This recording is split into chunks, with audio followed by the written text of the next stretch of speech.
As kids across America head back to the classroom, their free time gets replaced with homework, which likely has them using the internet a lot more. So joining me now to give parents a refresher course on connecting your home and keeping your network safe, we have Wi-Fi education and security expert Nate Hardison. Nate, thanks so much for being with us.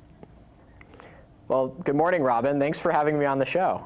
Absolutely. You know, we're going to kind of help parents get their homes ready. So what can they be doing as far as, you know, preparing for their kids to go back to school and get online?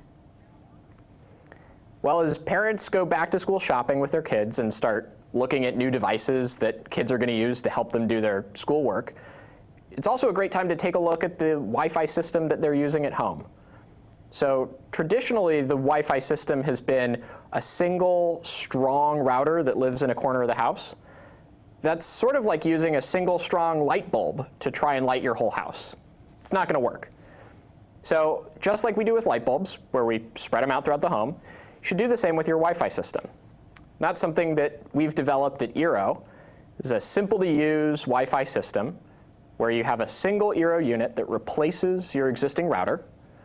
And then additional eero units are plugged into the wall to power throughout your home, and they work in unison to create a mesh internet network that's fast, reliable, and secure.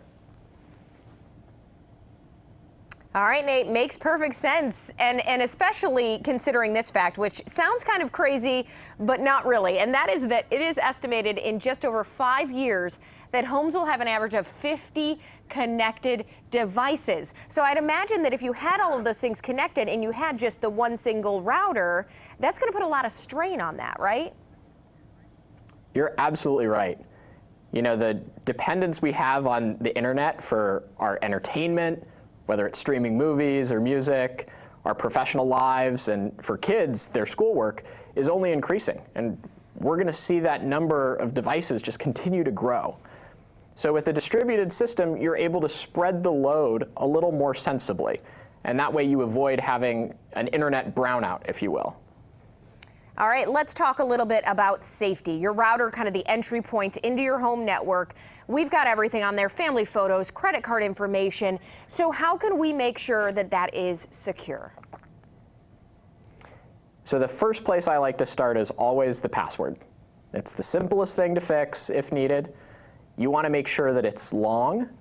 You want to make sure that it's hard to guess. So I personally use numbers.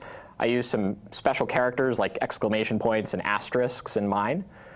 I also make sure it's nothing that's in the dictionary. It's not my name, anything like that. The next thing to take a look at is the software that runs on your router. So too often, router manufacturers just optimize for speed to market over the reliability and security of their software. So you can look online and see if there might not be an update available for you to download and install. Or if you're an eero user, we just take care of that for you behind the scenes, and we push updates as needed. All right, Nate, and we want to talk about getting an isolated guest network. Is that something that all of us should be doing? Certainly if you're having friends, family, anybody come over to the house and want internet access, which really is most of us, with an eero system, it's really easy to do. We designed it so that it's a tap of a button and you're up and running in seconds. Okay, Nate, lastly, where do we send anybody who is watching today, wants more information on how to go about getting an eero system? The best place to start is our website at eero.com. And you can also follow us online at Twitter, where our handle is @geteero. All right, perfect, Nate. Thanks so much for being with us today. Well, thank you very much, Robin. I appreciate it.